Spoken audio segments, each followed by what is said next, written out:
जब भी कोई आपदा आती है, चाहे वो भूकंप हो या फिर कोई बड़ा हादसा, कुछ ऐसे स्पेशल कैनाइन स्क्वाड होते हैं जो लोगों को खोजने और बचाने में महत्वपूर्ण भूमिका निभाते हैं। जिस तरीके से आम इंसानों के लिए कानून बनाकर उनकी सुरक्षा का ख्याल रखा जाता है, उसी तरीके से कैनाइन स्क्वाड की भी देखभाल करना हमारा कर्तव्य है।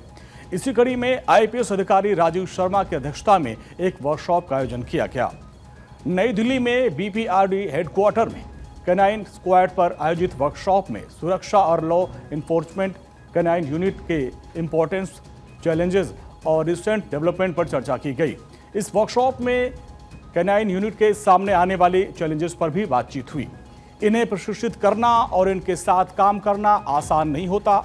इनकी सेहत और देखभाल का ख्याल रखना पड़ता है। कैनाइन यूनिट और इन्हें संभालने में हैंडलर के बीच अच्छा तालमेल होना चाहिए और साथ ही इन्हें गर्मी या फिर ठंड, फॉरेस्ट जैसी अलग अलग जगहों पर काम करना पड़ता है। इन सभी विषयों पर राजीव शर्मा की अध्यक्षता में विस्तार से चर्चा की गई। भविष्य में इनमें कैसे और सुधार किया जा सकता है, वर्कशॉप में इस पर बातचीत की गई। कैनाइन यूनिट को ट्रेनिंग देने के लिए नए और बेहतर तरीके आ गए हैं और साथ ही इनकी देखभाल के लिए तकनीकों का इस्तेमाल हो रहा है। और यह भी बताया गया कि स्निफर डॉग्स को किराए पर लेने का चलन बढ़ गया है और अंतर्राष्ट्रीय स्तर पर इनका खूब इस्तेमाल हो रहा है।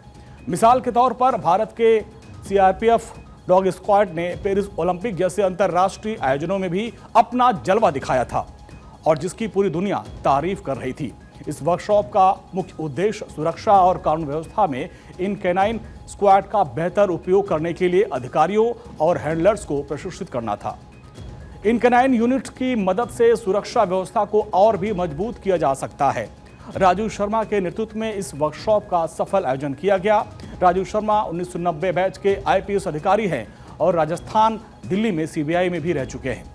राजस्थान में उनके पास DG ACB, DG law and order, RPA director की भी जिम्मेदारी रह चुकी है।